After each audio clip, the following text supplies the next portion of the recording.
about Ariel Sharon, you get 20 different answers from 20 different people on the street. You go to the Palestinian Authority, the Palestinian territories, and you ask them, what do you think of Yasser Arafat? You get the same answer from 20 people. Otherwise, you'd be dead. So I was able to evaluate the news and report on the news in the 80s, 85, 86, 87, 88, 89. And I started seeing a pattern developing as I was reporting on the news. And I started realizing that the name of the perpetrators of terrorism, no matter what country it happened in, were all Muslims. The names were Ahmed, Muhammad, Ali, Hussein, Hamid, you name it, they were all Muslims. The names of the victims were always Westerners, Christians and Jews. Terry Wade, Terry Anderson, Colonel Higgins, the Achille Lauro, the TWA, the Pan Am flights. And I started realizing that what I used to think was a regional problem in the Middle East between the majority Muslims trying to control, kill, or kick out the minority Jews and Christians have become the worldwide problem. But the world was asleep. No one was paying attention. No one was paying attention. If it wasn't for 911 in the United States, the world would still be asleep. Because as long as Jewish blood was being shed on the streets of Jerusalem and Tel Aviv, and as long as Christian blood was being shed on the streets of Beirut, nobody in Europe nor in the United States gave a darn. It didn't affect them. You know, we, especially as a Christian country in the Middle East, Lebanon, we used to wait and think, I remember my parents telling me, Mother France is going to come save us. Mother America is going to come save us, the largest Christian country in the world.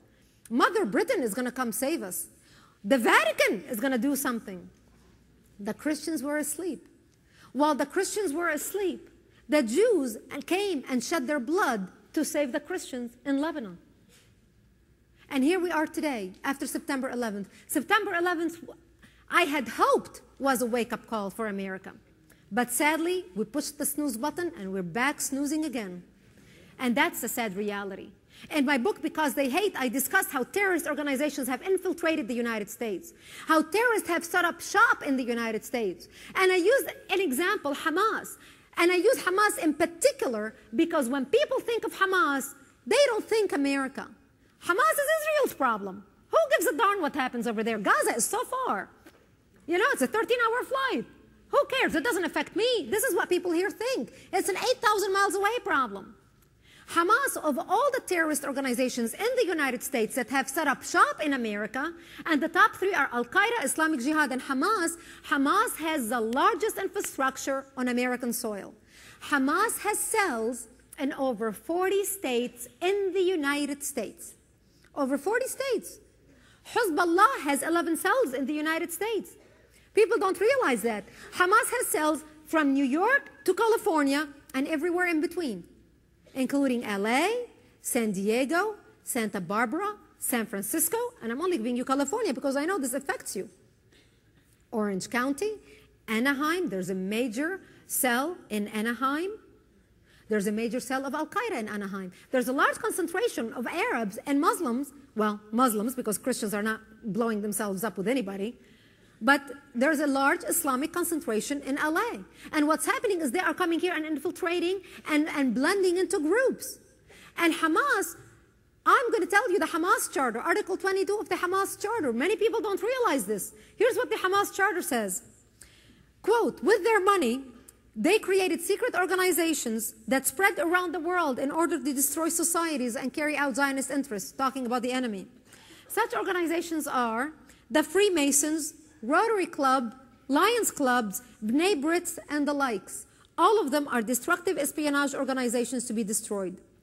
With their money, they've taken control of the imperialist states and pushed them to occupy many countries in order to exploit the wealth of those countries and spread corruption there, end quote. Because the Freemasons and the Lions Clubs and the Rotary Clubs have international chapters, they are worldwide. And what do? They get together, they have their little meetings, they raise money to buy glasses for the blinds who cannot see or you know, to help people out. The Rotary Clubs raise money to do better, you know, better things in their community and better their community. And these are the people that are mentioned in the Hamas Charter. How many people do you know, my friends, who are members of the Lions Club, who are members of the Rotary Clubs, the Kiwanis Clubs, the Freemasons, know that they are mentioned in the Hamas Charter, the largest terrorist organization on American soil? The infiltration is amazing. And they are coming not only legally and illegally, they're getting fake visas originating out of the Middle East, like in Syria or whatever. They are coming here also through the Mexican border, and this is why we are very concerned about the Mexican border. Al-Qaeda is working with the drug cartels, with the MS-13 gang, and smuggling terrorists into the country. The drug cartels have figured out a more profitable way to make money. Forget smuggling the poor Mexicans who cannot pay piddly squat. They work with Al-Qaeda. Al-Qaeda is paying between $25,000 to $50,000 per terrorist to be smuggled through the Mexican border. We estimate since September 11th, over 13,000 terrorists have been smuggled through the Mexican border. 13,000. They are coming here. They are going directly from the border into the cities with the largest Arabic concentrations. Los Angeles, Dallas, Texas, Houston, Oklahoma City, Oklahoma, Kansas City. Who would think Kansas City is a large concentration of Muslims? You know, you would think they're Bornistan, Michigan. That's where they all go. But they don't. They're blending all over. San Francisco is a large concentration. Miami, New Jersey, New York, Boston. They are making their way into the country. And then they're marrying Muslim American women, and they are literally breeding terrorists on our soil. That's why we need to shut down the Mexican border. We need to put a 6-foot-tall fence and electrify it.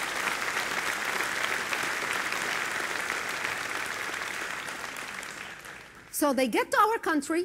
They are harbored here. Do you know that in Hezbollah in Dallas alone, especially now, because I don't know if many of you heard about the honor killing. I know many people in this church have not heard it yet. But honor killing, I was tonight in the CNN studio to talk about the honor killing of the father who murdered his 2 children in Dallas, Texas. They cannot find him now because he is in hiding.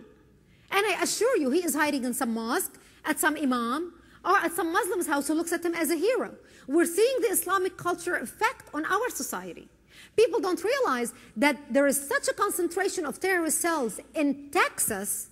Hezbollah alone has 2,500 active members in Texas.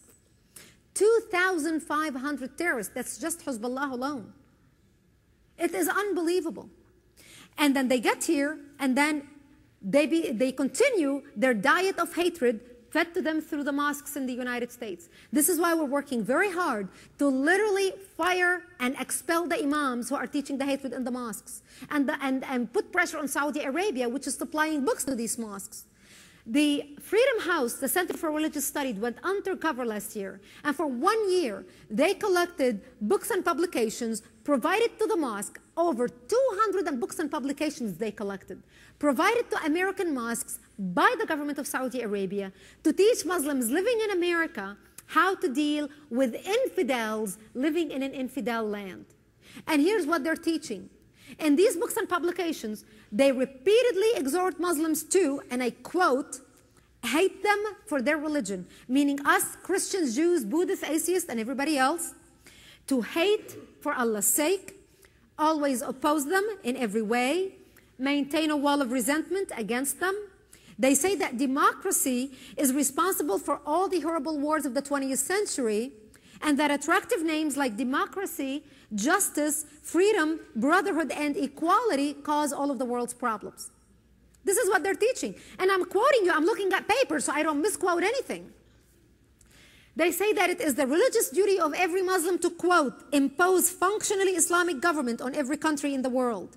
This is a religious duty, is binding in principle, in law, in self-defense, in community, and as a sacred obligation of jihad. In order to fulfill the sacred obligation of jihad, they must, and I continue quoting, invade its western heartland and struggle to overcome it until all the world shouts by the name of the Prophet Muhammad and the teachings of Islam spread throughout the world.